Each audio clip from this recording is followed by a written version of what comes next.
Hello everyone, स्वागत है आप सभी का पढ़ ले जेई पर। और इस क्लास में हम लोग बेटा बहुत ही इंपॉर्टेंट कॉन्सेप्ट है जो पढ़ने जा रहे हैं। कॉन्सेप्ट का नाम है स्प्रिंग फोर्स। ठीक है। अभी तक हमने एनएलएम में क्या क्या पढ़ लिया बेटा? हमने न्यूटन के लॉज सीखे हैं बहुत बढ़िया तरीके से। तीनों जो लॉज थे, फर्स्ट सेकंड थर्ड, तीनों लॉज को अच्छे से समझा। उसके बेस पे क्वेश्चंस जो बन सकते थे वो सभी क्वेश्चंस हमने सीखे, राइट। तीन बेसिक फोर्स, उन तीनों बेसिक फोर्स का एनालिसिस किया। कौन से बेसिक फोर्स थे? कांटेक्ट का नॉर्मल फोर्स, और वेट का जो अपना mg होता है वो फोर्स, और साथ में हमने टेंशन की चर्चा करी। ठीक है। कांटेक्ट पे रखे हुए ब्लॉक्स को इंक्लाइन पे गिराया, है ना, हॉरिजॉन्टल पे चलाया। अगर पूरा का पूरा सिस्टम यानी कि सारे मासेस एक ही एक्सेलरेशन से चल रहे हैं तो उसको सिस्टम कंसीडर कर लेंगे। Acceleration of the system find कर लेंगे। जैसे ही हमने acceleration of the system find किया उसके बाद हम इंडिविजुअल ब्लॉक का एनालिसिस कर सकते हैं। ये एक अप्रोच रहेगी हमारी हर एक एनएलएम के सवाल को सॉल्व करने की। ठीक है। चलिए जी, अब मुद्दे की बात आती है कि एक बड़ी ही इंटरेस्टिंग कॉन्सेप्ट है जिसका नाम है स्प्रिंग फोर्स, और स्प्रिंग फोर्स की हम चर्चा करने जा रहे हैं। स्प्रिंग आप सभी लोगों ने देखी होगी, एक बहुत ही इंपॉर्टेंट एलिमेंट है ना। और अगर मैं ह्यूमन की बात करूं तो ह्यूमन के एफर्ट को काफ़ी अच्छे से संभाल के रखती है स्प्रिंग। रेल देखिए, रेल, ट्रेन, ट्रेन में भाई ऐसे मोटी मोटी, मतलब इतनी मोटी मोटी मेटल की स्प्रिंग लगी होती है ना। बाइक होते हैं उसमें शॉकर होते हैं आगे, शॉकर, है ना, तो वहाँ पे भी स्प्रिंग लगी होती है। पेन होता है खटके वाला, उसमें भी स्प्रिंग लगी होती है ना। तो नॉर्मल लाइफ में बहुत जगह काम आती है। बेसिक पर्पज स्प्रिंग का जो होता है वो होता है कि जो झटके हैं ना उनको झेला जा सके। तो ह्यूमन ऐसी जगह स्प्रिंग को यूज करता है जहां पे क्या हो सकता है बेटा, जहां पे कोई ब्रिटल चीज है वो टूट सकती है। उन ब्रिटल चीजों को बचाने के लिए उनके बीच में हम लोग क्या करते हैं, स्प्रिंग लगा देते हैं। ठीक है, क्लियर है। जैसे मान लीजिए एक एक ईंट आपने रखी, उस ईंट पे आपने हथौड़ा मारा, ईंट फूट जाएगी। अब क्या किया आपने, एक ईंट के ऊपर दूसरी ईंट रख दी। ठीक है, ईंट के ऊपर ईंट रख दी, फिर हथौड़ा मारोगे फिर टूट जाएगी। ऊपर वाले तो टूट ही जाएगी, नीचे वाले का पता नहीं।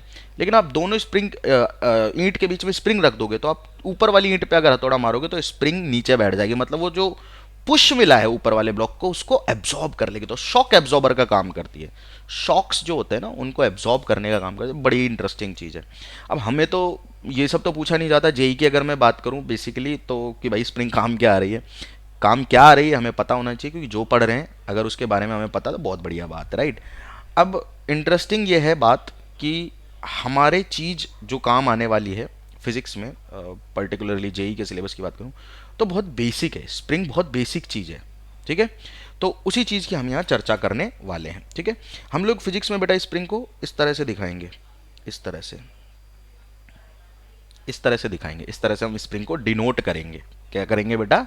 डिनोट करेंगे। ठीक है। अच्छा, अब ये है फ्री स्प्रिंग।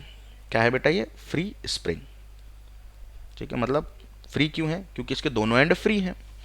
और अगर मैं एक रिजिड एंड से, अगर मैं एक रिजिड एंड से इस तरह से स्प्रिंग को फिक्स कर दूं तो ये है फिक्स्ड स्प्रिंग। ये फ्री नहीं है। इसको आप सिंपली फिक्स्ड स्प्रिंग बोल सकते हो, सिंपली स्प्रिंग बोल सकते हो, मर्जी आपकी जो आप बोलना चाहो। ठीक है। क्लियर है सभी लोगों को? यहां तक की बात मेरे हिसाब से बहुत बढ़िया तरीके से क्लियर हो गई होगी। ठीक। अब स्प्रिंग फोर्स की हम चर्चा कर रहे हैं। स्प्रिंग की खुद की लेंथ होती है जिसे बोलते हैं natural length of the spring. क्या कहते हैं बेटा? Natural length of the spring. Natural length, ठीक है, ऑफ द स्प्रिंग। स्प्रिंग की नेचुरल लेंथ होती है, कौन सी होती है नेचुरल लेंथ स्प्रिंग की बेटा? जो बिना कंप्रेस या बिना एक्सटेंड किए हुए स्प्रिंग की लेंथ होती है। बिना कंप्रेस किए हुए या बिना एक्सटेंड किए हुए जो ओरिजिनल लेंथ होती है स्प्रिंग की, उसे कहते हैं हम लोग natural length of the spring. क्या है नेचुरल लेंथ का मतलब? नेचुरल लेंथ का मतलब है कि स्प्रिंग की ओरिजिनल लेंथ। क्या बेटा? Original length without deflection. ना आपने उसको दबाया है ना आपने उसको खींचा, क्योंकि खींचा जा सकता है स्प्रिंग को, दबाया जा सकता है स्प्रिंग को, है ना। पता है बात सभी लोगों को? बस तो बिना खींचे और बिना दबाए जो स्प्रिंग की लेंथ रहती है उसे हम लोग natural length of the spring कहते हैं। ठीक है। अच्छा, अब थोड़ा थोड़ा एनालिसिस करते हैं स्प्रिंग के फोर्स का। ठीक है, स्प्रिंग में फोर्स कैसे लगता है। ठीक है, जैसे टेंशन रस्सी में आती है टी, ऐसे स्प्रिंग में कुछ फोर्स आता है और वो बड़ा इंटरेस्टिंग फोर्स है। बड़ा इंटरेस्टिंग। देखो क्या है वो फोर्स। मान लीजिए एक एंड पे स्प्रिंग फिक्स है हमारे पास में कोई, ठीक है, इस तरह से, ठीक है, ठीक है, ठीक है। इसकी नेचुरल लेंथ मान लेते हैं एल, मतलब स्प्रिंग की जो नेचुरल लेंथ है वो है एल, स्मॉल एल। ठीक है, स्मॉल एल क्या है?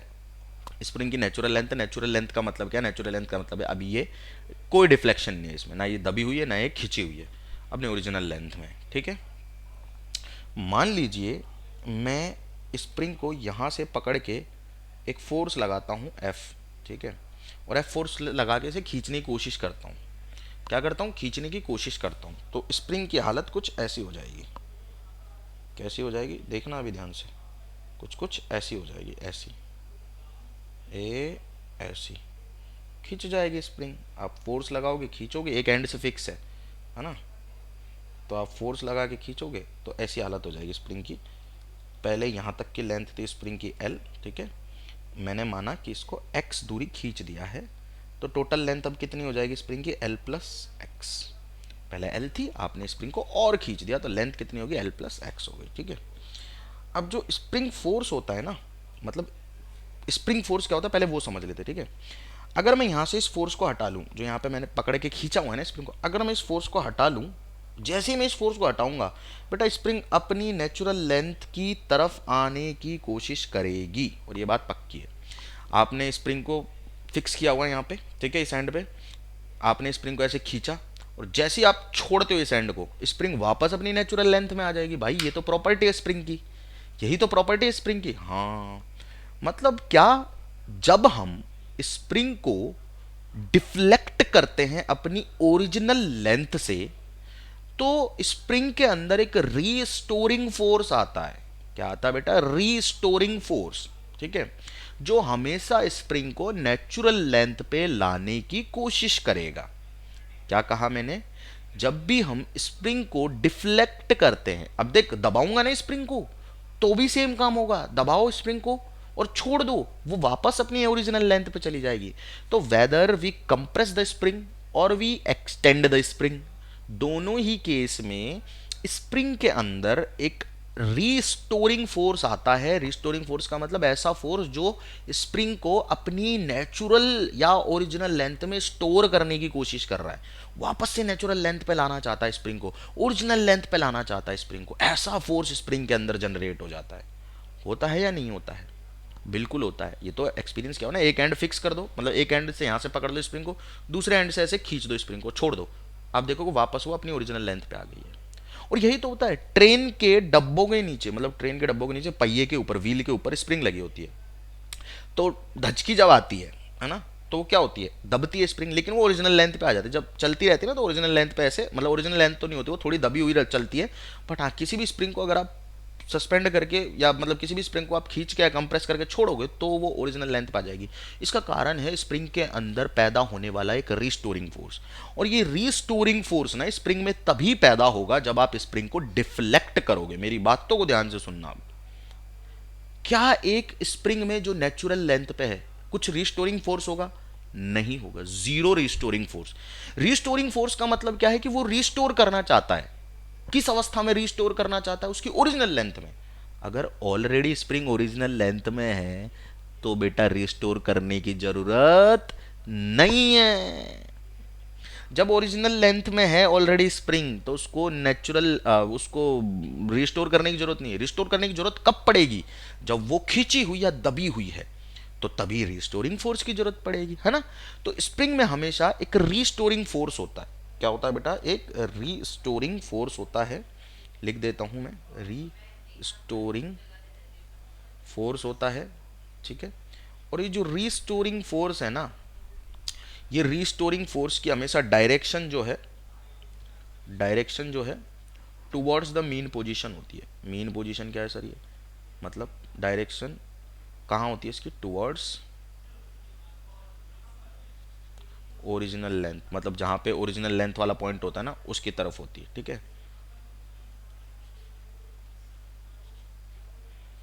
ठीक है, ठीक है, मतलब इसकी डायरेक्शन हमेशा ऐसी होती है कि ये हमेशा स्प्रिंग को ओरिजिनल लेंथ में लाना चाहता है। अभी देख लेंगे डायरेक्शन की बात भी। जो मैग्नीट्यूड होता है बेटा स्प्रिंग फोर्स का, वो हमेशा प्रोपोर्शनल होता है। मतलब स्प्रिंग में जो फोर्स होता है ना, वो मैग्नीट्यूड होता है वो हमेशा प्रोपोर्शनल होता है कि आपने स्प्रिंग को कितना खींचा है। एक्स क्या है? Deflection in the spring, x क्या है, deflection in the spring from its original length. मतलब ये कि स्प्रिंग जो है ना, उस स्प्रिंग की ओरिजिनल लेंथ से उसे कितना डिफ्लेक्ट किया गया है, उस पे स्प्रिंग में आने वाला फोर्स निर्भर कर रहा है। स्प्रिंग के अंदर कितना फोर्स लगेगा, स्प्रिंग में कितना फोर्स स्टोर होगा, रिस्टोरिंग फोर्स कितना होगा, वो डिपेंड करेगा आपने कितना खींचा है स्प्रिंग को। किस पे डिपेंड करेगा बेटा, कि आपने कितना खींचा है स्प्रिंग को। ठीक है, मतलब कि आप ज्यादा ज्यादा खींचते जा रहे हो स्प्रिंग को तो फोर्स बढ़ता जा रहा है। ठीक है, तो स्प्रिंग फोर्स क्या हो गया बेटा, एक वेरिएबल फोर्स है। स्प्रिंग फोर्स कांस्टेंट नहीं होता बेटा, spring force is a variable force. Variable क्यों है, आप एक्स बढ़ाते चलो, आप स्प्रिंग की डिफ्लेक्शन को बढ़ाते चलो, फोर्स बढ़ता चलेगा। ठीक है, ठीक है, ठीक है। अच्छा, अब डायरेक्शन वायरेक्शन देख लेते हैं। आई होप आपको जो भी मैंने इस स्लाइड में समझाया सब कुछ बहुत बढ़िया तरीके से क्लियर हो गया। ठीक है, चलिए अब थोड़ी सी चर्चा कर लेते हैं कि दबेगी तो कैसे फोर्स लगेगा और घटेगी तो कैसे फोर्स लगेगा। ठीक है, मतलब खींचेगी तो कैसे फोर्स लगेगा। ठीक है, ये अपनी स्प्रिंग है, नेचुरल लेंथ है एल। क्या बात है, प्यार से समझते हुए चलो भाई। ये है स्प्रिंग, इसकी नेचुरल लेंथ है एल। मैंने इस स्प्रिंग को पकड़ के खींच दिया, मैंने इस स्प्रिंग को पकड़ के खींच दिया भाई, खींच दिया। ठीक है, तो मैंने क्या किया, मैंने इस स्प्रिंग को पकड़ा, खींच दिया, बस काम हो गया। कितनी लेंथ खींच दिया, मान लो मैंने ओरिजिनल लेंथ एल थी, मैंने एक्स लेंथ और खींच दिया। ठीक है, तो स्प्रिंग ऐसी हो जाएगी। ठीक है, यहाँ तक थी पहले इसकी लेंथ, खींच दिया तो बेटा एक्स लेंथ और खींच दिया मैंने लेट से। ठीक है, ठीक है, हाँ ठीक है, ये तो एल है ही। अब देखो, जो स्प्रिंग का फोर्स होता है ना, वो स्प्रिंग की लेंथ पे डिपेंड नहीं करता। स्प्रिंग चाहे छोटी हो चाहे बड़ी हो, स्प्रिंग की लेंथ पे स्प्रिंग में आने वाला फोर्स कभी डिपेंड नहीं करेगा। आपने स्प्रिंग को डिफ्लेक्ट कितना किया है, इस चीज पे स्प्रिंग फोर्स डिपेंड करेगा। ठीक है, क्योंकि आपने इस स्प्रिंग को एक्सटेंड किया है, तो स्प्रिंग में जो फोर्स आएगा वो अंदर की तरफ आएगा। क्यों, क्योंकि खुद देखो, ये है स्प्रिंग का फ्री एंड। ठीक है, स्प्रिंग की ओरिजिनल लेंथ कहाँ है, ये रही। तो किस साइड है ओरिजिनल लेंथ स्प्रिंग की, लेफ्ट की साइड है, तो इधर की तरफ फोर्स लगेगा स्प्रिंग में, तभी तो वो अपनी ओरिजिनल लेंथ पे जा पाएगी। मतलब ये तो फिक्स है, इधर वाला तो फिक्स एंड है, फिक्स वाला तो कहीं नहीं जा सकता। इधर दीवार में छेद किया, उसमें हुक लगाया, स्प्रिंग को टांग दिया। अब आप खींच रहे हो स्प्रिंग को, तो दीवार तो खींच नहीं सकती, स्प्रिंग ही खींचेगी भाई, ऑब्वियस सी बात है ना। जनरल केसेस को हम लोग ऑब्टेन कर रहे हैं अभी। तो जैसे मैंने इसको खींचा और छोड़ा, तो ऐसा थोड़ी कि दीवार मूव करने लग जाएगी, भाई स्प्रिंग ही मूव करेगी। जो फ्री एंड है स्प्रिंग का वही मूव करेगा। अब फ्री एंड को अगर अपनी ओरिजिनल लेंथ पे जाना है, क्योंकि इधर वाला ये तो मूव करेगा नहीं बेटे, तो फिक्स है, तो भैया इस वाले पार्ट को इधर आना पड़ेगा। इसके लिए फोर्स जो है टुवर्ड्स दिस लाइन होना चाहिए। ठीक है, अब जो फोर्स है बेटा कितना लगेगा वो भी समझा देता हूं मैं। फोर्स लगेगा यहाँ पे बेटा F इज इक्वल्स टू के एक्स। कितना लगेगा बेटा, F इज इक्वल्स टू के एक्स। ठीक है, क्लियर है। के क्या है, के है बेटा stiffness of constant of spring, stiffness constant of spring. के स्प्रिंग कितनी स्टिफ है, सॉफ्ट है स्टिफ है ना, उसके ऊपर डिपेंड करेगा। ठीक है, और इसकी यूनिट क्या हो जाएगी बेटा, K is equals to F by X. तो इसकी यूनिट आएगी बेटा, फोर्स की यूनिट क्या होती है, न्यूटन, और एक्स क्या है, डिफ्लेक्शन, यानी कि एक लेंथ है, तो लेंथ की यूनिट होती है ऐसे ही मीटर। तो न्यूटन पर मीटर आ गई इसकी यूनिट। क्या होती है बेटा इसकी यूनिट, न्यूटन पर मीटर। मैं लिख भी देता हूँ ना, कई बच्चे कंफ्यूज होंगे, एन क्या है एम क्या है, मैं लिख देता हूँ, न्यूटन पर मीटर। ठीक है, क्लियर है जी, क्लियर सभी लोगों को। क्या हो गया बेटा, के की वैल्यू न्यूटन पर मीटर। अच्छा, अब एक बात ध्यान देने वाली है, यह है magnitude of spring force, magnitude of spring force. अब कंफ्यूज नहीं होना, मैं कुछ कुछ चीज़ें अब ऐसे उल्टी पुल्टी लिखने वाला हूँ। ठीक है, ये सिर्फ मैग्नीट्यूड है। क्या है बेटा, ये मैग्नीट्यूड है स्प्रिंग फोर्स जो है उसका। ठीक है, फोर्स में तो डायरेक्शन भी होती है ना, तो मैं जो एक्चुअल फोर्स होता है ना उसको हम लिखेंगे F is equals to minus K X. अब माइनस के एक्स क्यों लिखा है मैंने, के तो एक बेटा सिंपल सी बात है, कांस्टेंट है। माइनस के एक्स क्यों लिखा है? माइनस के एक्स इसलिए लिखा है क्योंकि एक्स क्या है? Deflection in the spring. Deflection right में तो फोर्स लेफ्ट में। देख लो खुद से, आपने स्प्रिंग को डिफ्लेक्ट किया, डिफ्लेक्शन हुआ राइट में, नेचुरल लेंथ से कहाँ डिफ्लेक्ट किया आपने? राइट में, ठीक है। तो स्प्रिंग फोर्स आया, स्प्रिंग के अंदर फोर्स आया, उसकी डायरेक्शन क्या है? लेफ्ट में है, ठीक है। तो मतलब जो डिफ्लेक्शन है ना, उसके हमेशा ऑपोजिट डायरेक्शन में फोर्स है। ये माइनस साइन सिर्फ यही बता रहा है। ये माइनस साइन क्या बता रहा है? ये माइनस साइन सिर्फ और सिर्फ ये बता रहा है कि जो डिफ्लेक्शन है उसके ऑपोजिट डायरेक्शन में फोर्स है। आपने स्प्रिंग को राइट में डिफ्लेक्ट किया तो देखो फोर्स की डायरेक्शन लेफ्ट है। आपने स्प्रिंग को राइट में डिफ्लेक्ट किया ना ओरिजिनल लेंथ से, तो फोर्स की डायरेक्शन लेफ्ट में आ रही। मैग्नीट्यूड के एक्स रहेगा, ये चीज याद रखने वाली है। मैग्नीट्यूड विल ऑलवेज बी के एक्स। मैंने माइनस साइन लगाया सिर्फ और सिर्फ इस चीज को बताने के लिए कि डायरेक्शन जो है वो डिफ्लेक्शन के ऑपोजिट डायरेक्शन में, ठीक है। तो ये तो बात हो गई स्प्रिंग में फोर्स की, जब स्प्रिंग को खींचा जाए। अब दबाया भी तो जा सकता है, हमेशा ऐसा ही थोड़ा होगा कि स्प्रिंग खींचेगी। बिल्कुल सही बात है भाई, इसमें कोई दो राय नहीं है, इसमें कोई ज़बरदस्ती वाली बात नहीं है। बिल्कुल सही बोला भाई आपने, दबाया भी जा सकता है। ये स्प्रिंग है जिसकी नेचुरल लेंथ एल हमने मानी है। कितनी है बेटा? एल है, ठीक है। मैं इस स्प्रिंग पे यहाँ से फोर्स लगा के दबाने वाला हूँ इसे।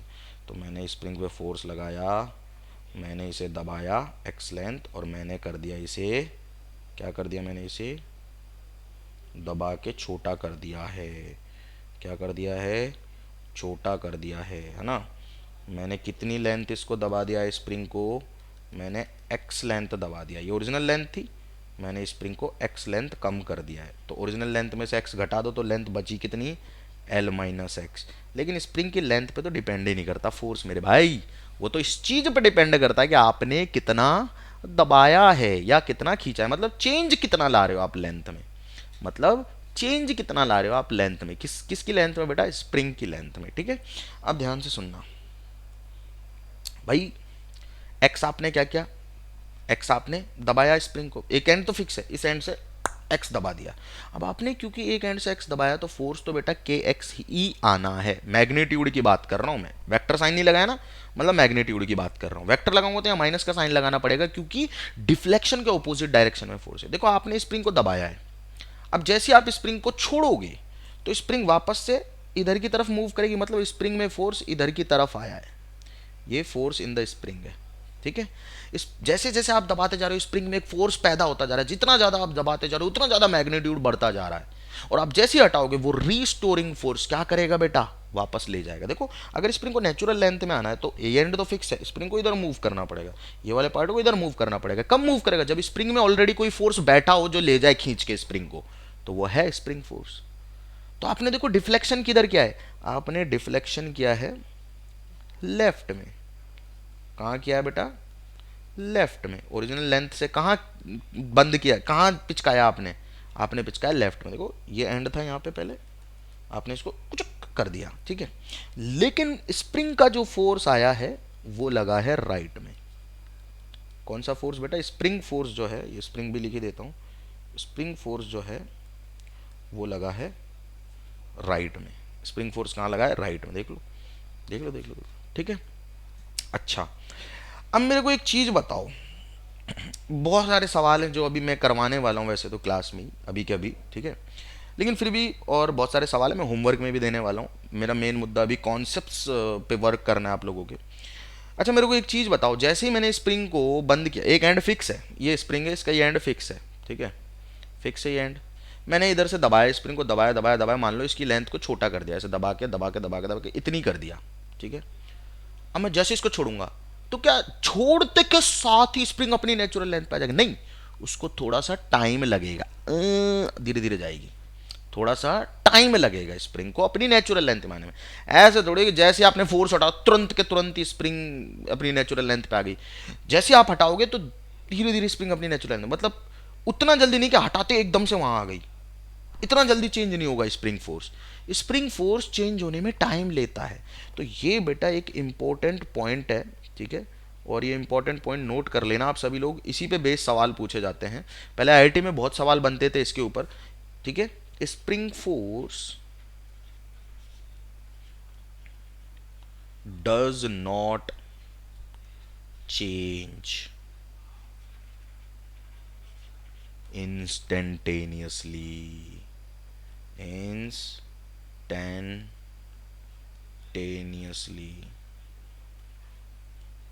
स्प्रिंग फोर्स जो है ना इंस्टेंटेनियसली चेंज नहीं हो सकता है, और ये बात बेटा आप लोगों को बहुत अच्छे तरीके से अब याद रखनी है जीवन भर। कोई रात को 3 बजे उठा के पूछ लेना कि बता भाई स्प्रिंग फोर्स की कोई खास बात, तो बेटा सबसे खास बात स्प्रिंग फोर्स की है कि वो इंस्टेंटेनियसली चेंज नहीं हो सकता। जैसे टेंशन है, टेंशन इंस्टेंटेनियसली चेंज हो सकती है। आप एक धागा है, दोनों एंड से फिक्स है, उसमें टेंशन है, धागा एकदम टाइट है, टॉट धागा जिसको बोलते हैं ना, टॉट स्ट्रिंग। उसको आप काटोगे ना, जिस इंस्टेंट पे धागा कटेगा टेंशन जीरो, उसी इंस्टेंट कटते के साथ टेंशन जीरो। स्प्रिंग में ऐसा नहीं होता। स्प्रिंग फोर्स टाइम लेता है, क्योंकि जैसे मान लो आपने स्प्रिंग को 1 सेंटीमीटर दबाया, तो धीरे धीरे स्प्रिंग का जो वो दबा हुआ 1 सेंटीमीटर ना धीरे धीरे कवर होगा। 1 millimetre, 2 millimetre, 3 millimetre, 4 millimetre, 5 millimetre, 6 millimetre, 7 millimetre, 8 millimetre, 9 millimetre, 10 millimetre, ऐसे करके 1 सेंटीमीटर पूरा कवर होगा। ठीक है, तो ये कुछ बातें हैं इंपॉर्टेंट स्प्रिंग फोर्स के बारे में, कि स्प्रिंग फोर्स जो है, जितना ज़्यादा आप स्प्रिंग में नेचुरल लेंथ से डेविएशन लाओगे या डिफ्लेक्शन लाओगे, उतना ही ज़्यादा स्प्रिंग फोर्स बढ़ता जाएगा। इसी के कारण ये कांस्टेंट फोर्स नहीं है, क्योंकि बढ़ रहा है, मतलब वेरिएबल है। आपने ज्यादा दबाया स्प्रिंग को तो स्प्रिंग फोर्स ज्यादा हो गया, और दबाया और बढ़ गया, और दबाया तो वेरिएबल फोर्स हो गया। किस पे डिपेंड करता है कि कितना ओरिजिनल लेंथ से स्प्रिंग को आपने दबाया या खींचा है, मतलब डिफ्लेक्शन कितना प्रोड्यूस किया है आपने स्प्रिंग की ओरिजिनल लेंथ में। ठीक है, अच्छा एक बात हो गई। ओके, दूसरी बात, स्प्रिंग का फोर्स इंस्टेंटेनियसली चेंज नहीं हो सकता। It's not like tension, tension की तरह नहीं है, टेंशन तो इंस्टेंटेनियसली चेंज हो जाती है ना, ये चेंज नहीं हो सकता। अब क्या है कि आप इसको ऐसे भी रिलेट कर सकते हो कि जो स्ट्रिंग है ना, स्ट्रिंग मतलब रस्सी, धागा, उसकी बात कर रहा हूं मैं, उसमें आती है टेंशन। हम स्ट्रिंग है, हम क्या है, स्ट्रिंग है, हम में भी आती है टेंशन। लेकिन सोच के देखो कि आप एक विद्यार्थी हैं, ठीक है, और कोई क्रश है आप आपकी या आपका जो भी है, एकदम से उसका मैसेज आ जाए। हम्म कुछ तो बहुत हो रहे होगे, ठीक है। अब ठीक है, टेंशन ज़ीरो। आपको बहुत टेंशन हो रही होगी कि यार आईआईटी करना है, यहाँ जाना है, दिल्ली आईआईटी में सीएस पढ़ना है, कंप्यूटर पढ़ना है, बॉम्बे आईआईटी में मेरे को ये पढ़ना है, मेरे को मद्रास में एआई का कोर्स पढ़ना है, ये पढ़ना है, वो पढ़ना है, जो भी है, बहुत टेंशन होती होंगी, बहुत ज़्यादा। लेकिन जैसे ही एक मैसेज आया, टेंशन ज़ीरो। तो हम धागा हैं, हम स्ट्रिंग हैं, हम स्प्रिंग नहीं हैं। हमारे अंदर थोड़े से भी मतलब इमोशंस को चेंज करने वाली चीज़ें आती हैं, वहीं हमारी टेंशन जीरो हो जाती है। खैर छोड़ो उस बात को, हमें ये पता चल गया कि हम स्प्रिंग तो नहीं है। स्प्रिंग धीरे धीरे धीरे धीरे चेंज होती है, ठीक है। अच्छे इंसान स्प्रिंग ही होते हैं, स्ट्रिंग नहीं होते, ठीक है, कोई नहीं। चलो आगे चलते हैं। अब क्वेश्चंस पे आ गए हैं, सीधा जंप कर चुके हैं हम। Let's move on to the questions. और मैं ये अर्जी फर्जी क्वेश्चन करवाना नहीं चाहता हूँ कि एफ बराबर निकालो, के दे रखा है, एक्स दे रखा है। सवाल पे आते हैं सीधा। दो ब्लॉक के कनेक्ट कर रखा है, नेचुरल लेंथ है 2 मीटर दिखाई दे रहा है, स्प्रिंग कांस्टेंट दे रखा है, फोर्स कांस्टेंट ऑफ स्प्रिंग मतलब स्टिफनेस कांस्टेंट 200 न्यूटन पर मीटर। न्यूटन पर मीटर में मतलब के की बात कर रहा है, पता चल गया होगा। स्प्रिंग फोर्स फाइंड करना है फॉलोइंग केसेस में। चलो पहले भैया अपन क्या करते हैं, अपन एक काम करते हैं, डायग्राम बना लेते हैं सुंदर सा। एक ब्लॉक इधर है, ठीक है, ए, और दूसरा ब्लॉक इधर है, 2 मीटर की स्प्रिंग से। भाई काफ़ी लंबी स्प्रिंग है यार, 2 मीटर की स्प्रिंग है, इंसान से लंबी स्प्रिंग, क्या नहीं? ये भी हो गया, ठीक है। दोनों को हमने एक हॉरिजॉन्टल प्लेन में रखा हुआ है। क्या बात है। And this length is total 2 metre. अब दो केस हैं। पहला केस है, हमको के दे रखा है 200 न्यूटन पर मीटर, हमको ओरिजिनल लेंथ दे रखी है जिससे कोई फर्क नहीं पड़ता। If block A and B both are displaced by 0.5 metre in same direction, मतलब मैं ब्लॉक ए और ब्लॉक बी दोनों को डिस्प्लेस करता हूँ 0.5 मीटर से सेम डायरेक्शन में। सेम डायरेक्शन का मतलब क्या है कि अगर मैं इसको राइट में ले जा रहा हूँ तो मैं इसको भी राइट में ले जाऊंगा, कितना 0.5 मीटर अगर इसको ले जा रहा हूँ तो इसको भी 0.5 मीटर ही लेके जाऊंगा, ठीक है। तो क्या ऐसा करने से स्प्रिंग में कोई डिफ्लेक्शन आएगा? देखो भैया, ये लेंथ है टोटल 2 मीटर, सुन लो अभी ध्यान से, ठीक है, दोबारा मत पूछना फिर। जैसे ही ये यहाँ आया, चलो पहले इसको मान लेते हैं, ये लेंथ है 2 मीटर दोनों येलो लाइंस के बीच की, ठीक है। अब मैं क्या करता हूँ, मैं एक काम करता हूँ, मैं ना इसको बी को आगे ले जाता हूँ 0.5 मीटर, ठीक है। तो भैया अब अपनी लाइन जो पहले 2 मीटर की थी इतनी लंबी, वो हो गई इतनी लंबी, ठीक है, यानी कि 2.5 मीटर की हो गई, स्प्रिंग की लेंथ 2.5 मीटर हो गई। लेकिन अगर मैंने बी को 0.5 खिसकाया तो मैंने ए को भी तो 0.5 खिसकाया है, तो मैंने जितनी लेंथ बी को आगे बढ़ाया उतनी लेंथ मैंने ए को पीछे कर दिया, मतलब मैंने ए को पीछे कर दिया यहाँ से, ठीक है। ए ये लो, खिसका दिया ए को, ख़त्म कर दिया ए को, गायब कर दिया ए को, ठीक है, कर दिया ना गायब। तो अगर आपने बी को 0.5 आगे खिसकाया तो ए को भी तो 0.5 आगे खिसकाया, इसका मतलब एक्चुअल में स्प्रिंग में तो कोई इलोंगेशन आई नहीं। अरे ये पेन है, ठीक है, अगर मैं इस वाले पेन के इस पॉइंट को 0.5 मीटर आगे खिसका रहा हूँ तो पेन की लंबाई बढ़ जाएगी, लेकिन मैं पीछे वाले को भी सेम डायरेक्शन में आगे खिसका दूँ तो बेटा पेन की लंबाई वापस से उतनी हो जाएगी। सिंपल सी बात है ना, बस ये कि पेन आगे चला गया है, दोनों पॉइंट थोड़े थोड़े आगे चले गए, सेम दूरी आगे चले गए इनफैक्ट, ठीक है, क्लियर है। चलो, तो मेरे हिसाब से यहाँ तक की जो कहानी आप लोगों को बहुत बढ़िया तरीके से समझ में आ रही है ना, और अच्छे से समझ में आ रही है, ठीक है। चलिए अब आगे चलते हैं, थोड़ा इस कहानी को आगे बढ़ाते हैं। तो पहले तो हमें समझ में आ गया कि स्प्रिंग फोर्स पहले केस में तो जीरो है, लेकिन अगर मैं ब्लॉक ए और बी को अपोजिट डायरेक्शन में मूव कराऊं, देखो this is the case now, this is the case now, opposite direction में उसके दो केस हो सकते हैं अपोजिट डायरेक्शन के, बट आंसर सेम ही रहेगा, डोंट वरी। अगर मैं ब्लॉक ए और बी को अपोजिट डायरेक्शन में मूव कराऊं, क्या कराऊं, मूव कराऊं, ठीक है, बुरा मत मानना, अब स्प्रिंग स्प्रिंग जल्दी जल्दी बनानी है हमें, ठीक है, अरे सवाल भी तो करने बहुत सारे,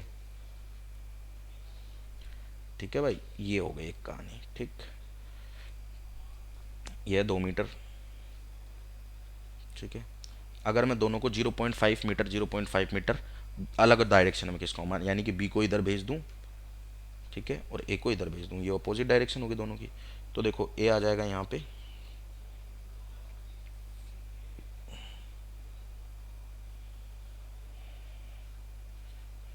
और ये खिंच गई है अपनी स्प्रिंग, खिंच गई ना, बी आ गया यहाँ पे, ठीक है। कितनी खिंची है देख लेते हैं ज़रा, इसको मैंने और इसको भी मैंने, ये 2 मीटर थी, इसको मैंने 0.5 मीटर इधर खींचा, और इसको भी मैंने 0.5 मीटर इधर खींचा। तो टोटल इलोंगेशन कितना हुआ स्प्रिंग में, देखो पहले 2 की थी, ये 0.5 मीटर इधर गया, 0.5 मीटर इधर, टोटल लेंथ हो गई स्प्रिंग की 3 मीटर, यानी कि इलोंगेशन इन स्प्रिंग आ रहा है यहाँ पे 1 मीटर। क्या आ रहा है बेटा, 1 मीटर, ठीक है। तो यहाँ पे फोर्स कितना लग रहा होगा स्प्रिंग में, के एक्स, यानी कि 200 इंटू 1, यानी कि 200 न्यूटन। 1 मीटर इलोंगेशन आया स्प्रिंग में। अच्छा, अब जो फोर्स लग रहा होगा वो डायरेक्शन क्या होगी देखना बेटा। एक चीज और समझ लो आप लोग कि स्प्रिंग जो है ना, जैसे आप उसे डिफ्लेक्ट करते हो उसके दोनों एंड पे फोर्स लगता है, मतलब कोशिश दोनों एंड से करती है। जैसे अभी हम थोड़ी देर पहले पढ़ रहे थे कि यार इस पर्टिकुलर केस पे आते हैं जो हम पढ़ रहे थे, चलो जी, कि मैंने स्प्रिंग को दबाया, दबाया स्प्रिंग को, ठीक है। जैसे ही मैंने स्प्रिंग को छोड़ा तो ये वाला एंड तो इधर मूव कर गया, फोर्स तो इस वाले एंड पे भी लग रहा था एफ, लेकिन ये वाला एंड जो है, मतलब जैसे आपने दबाया ना तो दोनों तरफ से स्प्रिंग क्या करती है बेटा, अपने आप की लेंथ को बढ़ाने की कोशिश करेगी। अगर आप स्प्रिंग को लेंथ को कम करोगे तो दोनों एंड से बढ़ाने की कोशिश करेगी, लेकिन बढ़ा क्यों नहीं पाई स्प्रिंग अपनी ओरिजिनल लेंथ को, बढ़ा इसलिए नहीं पाई अपनी ओरिजिनल लेंथ को दूसरी तरफ से, क्योंकि वो फिक्स एंड था। अगर आप खींच रहे हो स्प्रिंग को, ठीक है, अगर आप खींच रहे हो स्प्रिंग को, देखो जैसा ये केस है, ठीक है, तो वो दोनों एंड से अपने आप की लेंथ को कम करने की कोशिश करेगी। मतलब हमेशा वो क्या करती है बेटा, अपने आप को नेचुरल लेंथ पे लाना चाहती है, ओरिजिनल लेंथ पे लाना चाहती है, और दोनों एंड से फोर्स लगता है ये जो नेचुरल लेंथ पे लाना चाहता है। अब वो बात अलग है, ये फिक्स एंड था, स्प्रिंग फोर्स तो लगा रही इस पे, खींच नहीं पाएगी फिक्स एंड को, दीवार को थोड़ी ना खींच लेगी स्प्रिंग, ठीक है। तो ये बात आपको थोड़ी समझनी है। कि दोनों एंड पे ही स्प्रिंग क्या करती है, फोर्स लगाती है। ऐसा नहीं सिर्फ एक ही एंड पे लगेगा जो फ्री है ना, फोर्स दोनों एंड पे लगता है, बट हाँ डिस्प्लेस वही एंड हो सकता है जो फ्री है। अच्छा, तो इस केस में क्या हो रहा है, स्प्रिंग की दोनों तरफ से हमने लेंथ को बढ़ाया, तो स्प्रिंग में जो फोर्स आ रहा है ना, इधर से भी घटाने की कोशिश कर रहा है और इधर से भी घटाने की कोशिश कर रहा है। तभी तो बेटा जैसे आप दोनों ब्लॉक को खींचोगे तो दोनों ही ब्लॉक उसी वापस उसी पॉइंट पे आ जाएंगे, धीरे धीरे उसी पॉइंट पे आ जाएंगे दोनों ब्लॉक। जैसे आपने इसको खींचा, छोड़ दिया, ठीक है, क्लियर है, क्लियर है। तो स्प्रिंग के दोनों एंड पे फोर्स लगता है, पहली चीज। दूसरी चीज ये कि अगर मैं इसको दबा दूं, मतलब अपोजिट डायरेक्शन का मतलब ये भी हो सकता है ना कि मैं दबा भी तो सकता हूँ ना। क्या कर सकता हूँ, अभी तो मैंने खींचा है सिर्फ, तो फोर्स आ गया 200 न्यूटन स्प्रिंग के अंदर। ऐसा भी तो हो सकता है कि मैंने दोनों एंड को दबा दिया, मतलब कि मैंने ए ब्लॉक को भी अंदर खींच दिया 0.5 मीटर, और मैंने बी ब्लॉक को भी अंदर खींच दिया 0.5 मीटर, ठीक है। तो हुआ क्या, कुछ इस प्रकार की बन गई, ठीक है। यहाँ से भी 0.5 मीटर खींच गई स्प्रिंग, और यहाँ से भी 0.5 मीटर खींच गई। अब देखो टोटल कंप्रेशन कितना आया स्प्रिंग में, देखो भाई इधर से 0.5 दबी और इधर से 0.5 दबी, तो टोटल कंप्रेशन आया है स्प्रिंग में 1 मीटर। तो इस केस में भी जो फोर्स होगा वो होगा के एक्स, यानी कि 200 इंटू 1 यानी कि 200 न्यूटन। लेकिन इस बार जो डायरेक्शन होगी फोर्स की, लेकिन इस बार जो डायरेक्शन होगी फोर्स की बेटा, वो डायरेक्शन किस डायरेक्शन में होगी, देखो क्योंकि आपने दोनों तरफ से दबाया, तो अब स्प्रिंग क्या करेगी, अपनी नेचुरल लेंथ पे जाने के लिए दोनों तरफ से इस तरह से फोर्स लगाएगी ब्लॉक्स पे, लगाएगी नहीं लगाएगी इस तरह से फोर्स ब्लॉक पे। ये है सारी कहानी। तो स्प्रिंग जो है, सबसे पहली बात, हम जब भी स्प्रिंग को डिफ्लेक्ट करते हैं उसकी नेचुरल लेंथ से, उसके दोनों एंड पे ऐसा फोर्स लगता है जो उसे उसकी ओरिजिनल लेंथ में लाना चाहता है। अगर आप स्प्रिंग को दबा रहे हो तो स्प्रिंग में बाहर की तरफ फोर्स आएगा, अगर आप स्प्रिंग को दोनों एंड से खींच रहे हो या एक भी एंड से खींच रहे हो तो दोनों एंड पे फोर्स आएगा अंदर की तरफ, ठीक है, क्लियर है। चलो जी, अब आगे चलते हैं भैया, सवाल ही सवाल है अब तो यार। फोर्स कांस्टेंट ऑफ स्प्रिंग, मतलब के की वैल्यू दे रखी है बेटा अपन को, spring constant, force constant, stiffness constant, कुछ भी बोल लो उसको, है ना, 100 न्यूटन पर मीटर, ठीक है। अच्छा, 10 किलोग्राम का एक ब्लॉक अटैच है, रेस्ट पे है, तो स्प्रिंग कितनी एक्सटेंड हो गई होगी। भाई देखो, सबसे प्यारी और सबसे मुद्दे की बात यह है कि मान लो आपने स्प्रिंग, हम मानते, अच्छा ये तो बताना ही मैं भूल गया, स्प्रिंग हमारी हमेशा मासलेस होगी। हम जो भी सवाल करेंगे उन सवालों में स्प्रिंग, हमारी स्प्रिंग का कोई मास नहीं होगा यार, ये बड़ी मतलब खतरनाक चीज़ है जो मैं भूल गया हूँ बताना आप लोगों को, हैं। स्प्रिंग हम जो यूज़ करेंगे, याद रखना है, स्प्रिंग इज़ मासलेस। क्या है, स्प्रिंग मासलेस है, ठीक है, और फ्रिक्शनलेस है। वैसे तो स्प्रिंग में फ्रिक्शन का कॉन्सेप्ट आता नहीं है, बट फ्रिक्शन फिर कहोगे तुम लोग कि बताया नहीं, ठीक है। मासलेस स्प्रिंग का कोई मास नहीं, वो धीरे धीरे ही आती है, चीज़ें चमकती हैं धीरे धीरे, ठीक है। तो भैया हम थे इस सवाल पे, मज़ा आ रहा होगा आप लोगों को आज पढ़ने में, सर को छोटा कर दिया है ऐसे करके। तो ये अपने को ऐसे कुछ स्प्रिंग दिखाई दे रही है, ठीक है। अगर मान लो स्प्रिंग मासलेस है, मतलब स्प्रिंग का खुद का तो कोई मास है नहीं, और आप स्प्रिंग को ऐसे लटका दोगे तो उसकी ओरिजिनल लेंथ में ही रहेगी वो, क्योंकि मास तो है नहीं, कोई फोर्स ही नहीं लग रहा, जीरो फोर्स है स्प्रिंग के ऊपर। अरे मास ही नहीं है, और मासलेस ऑब्जेक्ट पे फोर्स जीरो ही होता है हमेशा, एफ नेट जीरो का एम ए होता है ना, बस खत्म कहानी। तो ये मासलेस है, तो इस पर कोई फोर्स नहीं है अभी, है ना। अच्छा, जैसे ही मैं इस पर एक मास अटैच करता हूँ, ये मान लो ओरिजिनल लेंथ थी स्प्रिंग की, जैसे ही मैं मास अटैच करता हूँ, अब ये मास क्या करेगा, स्प्रिंग को खींचेगा नीचे की तरफ, तो बेटा कहानी ये हो जाएगी, ये देखना जरा अभी, ये ये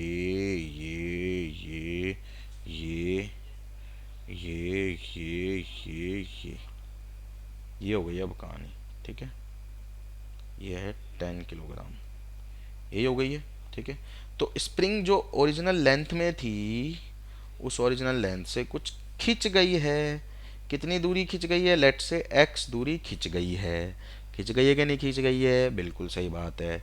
अब स्प्रिंग की लेंथ को आपने एक्सटेंड किया है तो स्प्रिंग के दोनों एंड पे फोर्स कहाँ होगा कि वो उस लेंथ को कम करने की कोशिश करेगा, क्योंकि आपने बढ़ाया स्प्रिंग की लेंथ को, ठीक है। तो यहाँ स्प्रिंग फोर्स आ गया, ठीक है। मास जो है अपना इक्विलिब्रियम में है। मास पे कौन कौन से फोर्स लग रहे हैं? रेस्ट पे, मतलब इक्विलिब्रियम में, मूव तो नहीं कर रहा ना। तो मास जो है ना 10 किलोग्राम पे, उस पर फोर्स लग रहे हैं भैया नीचे की तरफ, उसका वेट 10 × 10, और ऊपर की तरफ स्प्रिंग फोर्स F, ठीक है। अब अगर ये मास रेस्ट पे है तो F बराबर होना चाहिए 100 के। होना चाहिए नहीं होना चाहिए? बिल्कुल होना चाहिए। ऊपर वाला फोर्स नीचे वाला फोर्स बराबर होना चाहिए, इक्विलिब्रियम इसे ही तो कहते हैं। अच्छा, मास इस इक्विलिब्रियम में ना, मतलब आपने मास को लटकाया स्प्रिंग पे, ठीक है, और आपने छोड़ दिया, थोड़ी देर के बाद स्प्रिंग यहाँ स्प्रिंग खींचेगी और मास यहाँ के रेस्ट पे आ जाएगा। अरे ऐसा थोड़ी है, मास लटका दे स्प्रिंग पे तो खिंचती ही चली जाएगी। स्प्रिंग के स्टिफनेस पे डिपेंड करेगा कि कितना खींचने दे रहे है स्प्रिंग अपने आप को, राइट। तो भाई इतनी खिंच गई, मान लो एक्स लेंथ खिंच गई, स्प्रिंग में फोर्स आ गया, घटाने की कोशिश करेगा लेंथ को, स्प्रिंग में फोर्स आ गया अंदर की तरफ, क्योंकि उसकी लेंथ बढ़ाया आपने तो घटाने की कोशिश करेगा। अच्छा, तो स्प्रिंग फोर्स कितना होता है बेटा? के एक्स होता है। हम यहाँ मैग्नेट्यूड की बात कर रहे हैं, सिर्फ डायरेक्शन तो हमने दिखाई दी ना कि ऊपर की तरफ है। एक्सटेंशन कहाँ हुआ स्प्रिंग का? नीचे। खिंची कहाँ है? नीचे। फोर्स कहाँ है? ऊपर। डिफ्लेक्शन के ऑपोजिट डायरेक्शन में ये फोर्स, बस that is what we were talking about, simple एकदम, ठीक। तो फोर्स आया बेटा के एक्स, और स्प्रिंग में हमेशा के एक्स फोर्स आता है अगर एक्स लेंथ खींचिए तो, और ये बराबर होना चाहिए वेट ऑफ द बॉडी के। जो स्प्रिंग फोर्स है वो वेट ऑफ द बॉडी के, इसके वेट, बॉडी के वेट के बराबर होना चाहिए। देखो ऊपर नीचे वाले फोर्स बराबर होनी चाहिए, तभी बॉडी इक्विलिब्रियम में रहेगी। के की वैल्यू है 100, तो 100 इंटू एक्स बराबर आ जाएगा 100। एक्स की वैल्यू आ जाएगी भैया 1 मीटर। 1 मीटर खिंच गई स्प्रिंग अपनी। कितना डिफ्लेक्शन आ गया स्प्रिंग में? कितनी खिंच गई स्प्रिंग बेटा? 1 मीटर स्प्रिंग जो है अपनी डिफ्लेक्ट हो गई या फिर खिंच गई है, ठीक है। क्लियर है? क्लियर है सभी लोगों को? चलो अब आगे चलते हैं थोड़ा सा, और आगे की जो कहानी है उस पर फोकस कर लेते हैं, कुछ कुछ सवालों पे आगे गौर कर लेते हैं, ठीक है। चलिए बेटा, ओए होए होए होए, क्या बात है। Find out the acceleration of 2 kilogram block in the figure shown at instant 1 kilogram block falls from 2 kilogram block. अब देखो भैया, मैंने पहले ही बोल दिया अर्जी फर्जी सवाल अपन को करने नहीं है। दो सवाल बहुत बेसिक थे बट कॉन्सेप्चुअल थे, जरूरी थे सॉल्व करना। सबसे बेसिक क्वेश्चंस जो हो सकते थे वो कर चुके हैं। अब कहानी थोड़ी सी बदल गई है, ठीक है। क्या सर आप भी क्या बातें कर रहे हो, कहानी बदल गई है, डरा रहे हो? अरे भाई क्या हो गया? Find out the acceleration of 2 kilogram block. ठीक है जी, एक्सेलरेशन फाइंड करना है 2 किलोग्राम के ब्लॉक का। जी बिल्कुल कर देंगे सर, कोई दिक्कत वाली बात ही नहीं है, ठीक है। ये हो गया, पहले सेटअप समझ लेते हैं, ठीक है। ये है हमारा 2 किलोग्राम का ब्लॉक, सुन ले भाई ध्यान से, ठीक है। ये है 2 किलोग्राम का ब्लॉक, इसके ऊपर रखा हुआ है एक और 1 किलोग्राम का ब्लॉक, ठीक है। क्या रखा हुआ है बेटा? 1 किलोग्राम का ब्लॉक, ठीक है। ओके जी, अब हो क्या रहा है इसको समझते हैं कहानी को। जैसे ही मैं 1 किलोग्राम के ब्लॉक को गिरा देता हूं, जिस इंस्टेंट पे मैंने 1 किलोग्राम के ब्लॉक कटा है, इंस्टेंट पे, इंस्टेंटेनियसली पूछ रहा है, इंस्टेंट लिखा हुआ है सवाल में, जिस इंस्टेंट पे 1 किलोग्राम वाला ब्लॉक टुचक नीचे जाएगा उस टाइम पे एक्सेलरेशन बताना है किसका? 2 किलोग्राम वाले का, ठीक है। अभी सिस्टम एकदम रेस्ट पे है। सिस्टम किस पे है बेटा? रेस्ट पे है। अच्छा, तो स्प्रिंग का ये एंड जो है इसको ध्यान से समझ लेना। इस एंड पे डायरेक्ट जुड़ा हुआ है 2 किलोग्राम, और 2 किलोग्राम के ऊपर एक और ब्लॉक है 1 किलोग्राम का। तो टोटल जो स्प्रिंग को नीचे खींचने वाला वेट है वो है 3 किलोग्राम का वेट। भाई 3 किलोग्राम मास है, वो दबा रहा है स्प्रिंग को नीचे की तरफ। क्या ये स्प्रिंग अपनी नेचुरल लेंथ में है इस टाइम पे? क्या ये स्प्रिंग अपनी नेचुरल लेंथ में है इस टाइम पे? हो सकती है क्या इस टाइम पे नेचुरल लेंथ में? सोच के देखो, एक स्प्रिंग पे तुम 3 किलो मास नीचे लटका दो तो क्या वो स्प्रिंग नेचुरल लेंथ पे हो सकती है? ऑब्वियसली नहीं भाई, खींचेगा वो। अरे यार, कोई भी चीज है, अगर जैसे रबर है, रबर पे आप नीचे कुछ पत्थर वत्थर लटकाओगे तो खींचेगा ना रबर को। तो स्प्रिंग पे आप नीचे कुछ लटका रहे तो खींचेगा ना वो स्प्रिंग को। तो ये स्प्रिंग अपनी नेचुरल लेंथ में तो नहीं है, नेचुरल लेंथ में तो नहीं है, सिंपल सी बात है। This spring is not in its natural length. एक बात। दूसरी बात, जो फोर्स लग रहा है स्प्रिंग के इस पॉइंट पे वो लग रहा है 3 किलोग्राम का वेट, यानी कि 30 न्यूटन। सिंपल सी बात है यार, 30 न्यूटन पता चल गया ना। 2 के ऊपर 1 रख दिया है तो टोटल वेट 3 किलोग्राम हो गया। 3 किलोग्राम का वेट नीचे खींच रहा है, 30 न्यूटन नीचे लग रहा है। अब क्योंकि ये सिस्टम इक्विलिब्रियम में यानी कि रेस्ट पे है, तो भैया स्प्रिंग में भी फोर्स ऊपर की तरफ 30 न्यूटन होगा। अरे तभी तो ये मास और इसके ऊपर वाला मास दोनों एकदम रेस्ट पे हैं। 30 न्यूटन का फोर्स, ठीक है।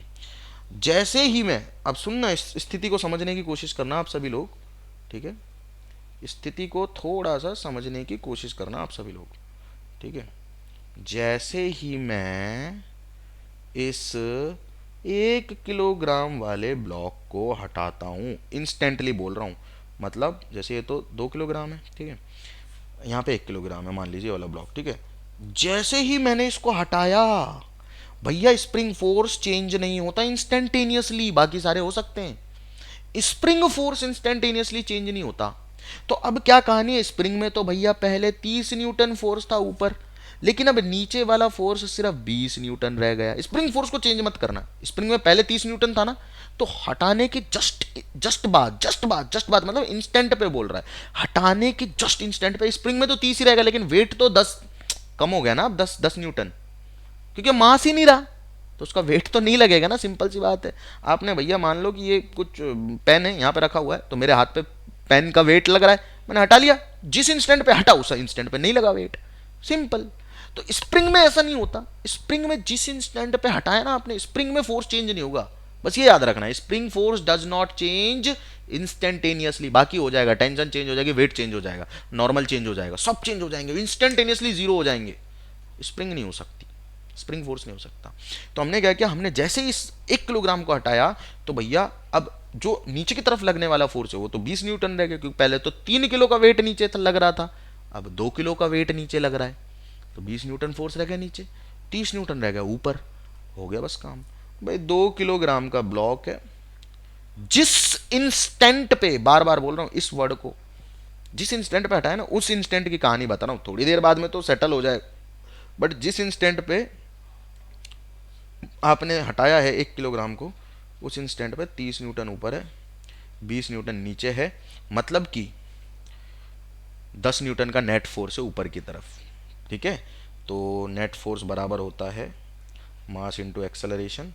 तो भैया 10 न्यूटन का फोर्स ऊपर की तरफ है 2 किलोग्राम के ब्लॉक पे, तो एक्सेलरेशन की वैल्यू आ जाएगी आपके पास में 5 मीटर पर सेकेंड स्क्वायर। तो 5 मीटर पर सेकेंड स्क्वायर उस टाइम पे एक्सेलरेशन है जिस टाइम पे आपने इस ब्लॉक को हटाया है। आगे बात समझ में, उस टाइम पे एक्सेलरेशन है जिस टाइम पे आपने हटाया है, ठीक है बेटा, क्लियर है, क्लियर है, क्लियर है, क्लियर है, क्लियर है। उस टाइम पे एक्सेलरेशन जिस टाइम पे आपने ब्लॉक को हटाया है, ठीक है, क्लियर है बेटा। तो मेरे हिसाब से यहाँ तक की सारी जो कहानी आप सभी लोगों को अच्छे से क्लियर हो गई होगी। एक आखिरी सवाल है, उसे कर लेते हैं, फिर एक सवाल मैं आप लोगों को घर से करने के लिए दे दूंगा, ठीक है। तगड़ा सवाल है, थोड़ा सा देख लेते हैं भैया, देख लेते हैं क्या मामला है। हाँ, ब्लॉक है ए और बी, सेम मास है M, attach with a light spring suspended by string as shown in the figure. रस्सी भी है और एक स्ट्रिंग भी है और एक स्प्रिंग भी है। तो एक्सेलरेशन ऑफ ए और be just after spring is cut, string is cut, अच्छा स्प्रिंग नहीं काटी है, स्ट्रिंग काटी है। मामला क्या है समझ लो ज़रा। मामला ये है कि एम एम और एक स्प्रिंग है, बस काम हो गया। ये है मामला, देखो बेटा, मतलब फिजिक्स ना पूरा लॉजिक पे बेस्ड है अपना। अगर हम लोगों के लॉजिक सही है ना, कोई गलत नहीं कर सकता हमारे सवाल को, कोई गलत नहीं कर सकता हमें, ठीक है। इट इज़ जस्ट कि हमें अपने लॉजिक्स को सही रखना है। सबसे पहले मैं आपकी लॉजिकल बात पूछना चाहूँगा कि क्या ये स्प्रिंग अपनी नेचुरल लेंथ में है? क्या ये स्प्रिंग अपनी नेचुरल लेंथ में है? अरे क्या ये स्प्रिंग अपनी नेचुरल लेंथ में है? एम की वैल्यू भी दे रखी है कुछ कुछ, नहीं एम की वैल्यू नहीं दे रखी, ठीक है। क्या स्प्रिंग अपनी नेचुरल लेंथ में है? हमें बोला गया है कि जिस इंस्टेंट पे मैं इस रस्सी को कट करूंगा उस इंस्टेंट पे दोनों मास ए और बी के क्या एक्सेलरेशन होंगे। ये ए है, ये बी है, आई गेस ऐसा ही दिया हुआ, ऊपर वाला ए है ना, बस हो गया काम। इसके बाद एक सवाल आप लोगों को घर से करने के लिए दूंगा मैं, ठीक है। तो सबसे पहले हमें एक चीज़ समझनी होगी। ओ हो, सवाल तो देख ही लिया तुमने, हम्म। सबसे पहले मुझे एक चीज़ करनी होगी, क्या करनी होगी, सबसे पहले मुझे ये देखना होगा क्या ये स्प्रिंग अपनी नेचुरल लेंथ में होगी। अरे एक स्प्रिंग पे आपने देखो एक धागा लिया, उससे एक ऊपर मास लटकाया, तो धागा तो हम इनएक्सटेंसिबल मानते हैं, बढ़ ही नहीं सकता। उसके नीचे आपने स्प्रिंग लगाई, ठीक है। अब स्प्रिंग के नीचे एक और मास लगाया, तो भाई नेचुरल लेंथ में तो नहीं है, मतलब स्प्रिंग में कुछ फोर्स है ऑलरेडी, ठीक है। अगर मैं इस मास की बात करूं तो इस मास का वेट नीचे लग रहा होगा विच इज एम जी। और क्योंकि इस मास का वेट नीचे है एम जी, तो स्प्रिंग दोनों स्प्रिंग तो खींची हुई है, अब दोनों एंड से अपने को आप क्या करने की कोशिश कर रही होगी, नेचुरल लेंथ में लाने की कोशिश कर रही होगी। अरे स्प्रिंग खींची हुई है ना, तो दोनों एंड से स्प्रिंग अपने आप को नेचुरल लेंथ में लाने की कोशिश कर रही होगी। तो भैया यहाँ भी स्प्रिंग में फोर्स आया और यहाँ भी स्प्रिंग में फोर्स आया। फोर्स कितना आएगा बेटा, अगर ये मास रुका, सारा सिस्टम रुका हुआ है, सारा सिस्टम रुका हुआ है, ठीक है। तो ये भी एम जी और ये भी एम जी, ठीक है। अच्छा ये एम जी फोर्स जो है स्प्रिंग फोर्स, चलो इसको पहले मैं एफ एस लिख देता हूँ, आप लोग कंफ्यूज ना हो इसलिए। ये स्प्रिंग फोर्स लगा एफ एस और यहाँ भी लगा स्प्रिंग फोर्स एफ एस, ठीक है। अब क्या हो रहा है बेटा, ये वाला मास है, इसका भी तो वेट नीचे की तरफ ही लग रहा होगा, ये लग रहा है एम जी, ठीक है। अब ये मास भी रेस्ट पे है, तो रस्सी में जो टेंशन आ रही होगी इसको मैं बोल देता हूँ टी, ठीक है। अब पूरा सिस्टम इक्विलिब्रियम में, सुनना ध्यान से, पूरा सिस्टम ऐसे एकदम रेस्ट पे इक्विलिब्रियम में, तो सभी मासेस पे नेट फोर्स जीरो होने चाहिए। मतलब पहले वाला मास जो है उस पे नेट फोर्स हो जाएगा, मतलब दूसरे वाले को पहले लेते हैं, तो दूसरे वाले पे ऊपर की तरफ है एफ एस और नीचे की तरफ है एम जी। तो बेटा एफ एस बराबर होना चाहिए एम जी के, पहली चीज़ तो पहले वाले मास पे नीचे की तरफ है F S plus M G और ऊपर की तरफ है टी टेंशन। अब एफ एस तो पता है मुझे एम जी के बराबर है, तो मैं इसे लिख सकता हूँ M G plus M G बराबर टी, यानी कि टी की वैल्यू आ गई 2 mg। क्या आ गई टी की वैल्यू 2 mg। सिंपल था एकदम। भाई पहले ये कुछ नेचुरल लेंथ से खींची हुई होगी, तो स्प्रिंग में कुछ फोर्स होगा, नीचे एम जी लग रहा है, ऊपर मान लिया एफ एस, दोनों एंड पे लगेगा फोर्स, तो दोनों एंड से घटाने की कोशिश कर रही है स्प्रिंग तो अपनी लेंथ को, तो उधर भी एफ एस लग गया है ना। स्प्रिंग का पॉइंट जो है यहाँ से जुड़ा हुआ है मास से, उस पर भी एफ एस लग रहा है, मास का खुद का वेट तो नीचे है ही, रस्सी में ऊपर टेंशन टी है, ठीक है। क्लियर है आज। यानी कि एक डायग्राम ऐसा बनाया जा सकता है जिसमें मैं ओरिजिनल फोर्सेस दिखा सकता हूँ, ये ये ये ये ये ये ये ये ये ये ये ये ये।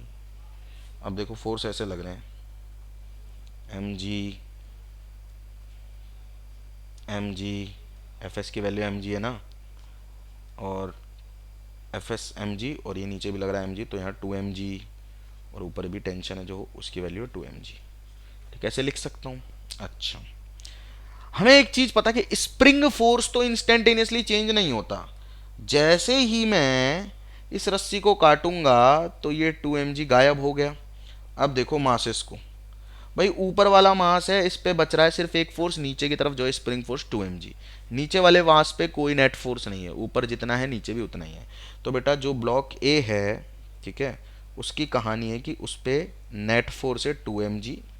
नेट फोर्स कितना होता है बेटा, मास इनटू एक्सेलरेशन के बराबर होता है, तो एक्सेलरेशन आ गया ए ब्लॉक का 2g, तो ट्वाइस ऑफ ग्रेविटेशनल एक्सेलरेशन से ये तो नीचे गिर रहा होगा। और जो बी ब्लॉक है उस ब्लॉक पे नेट फोर्स है, बी ब्लॉक पे नेट फोर्स है जीरो। अब नेट फोर्स जीरो मतलब एक्सेलरेशन जीरो, ठीक है।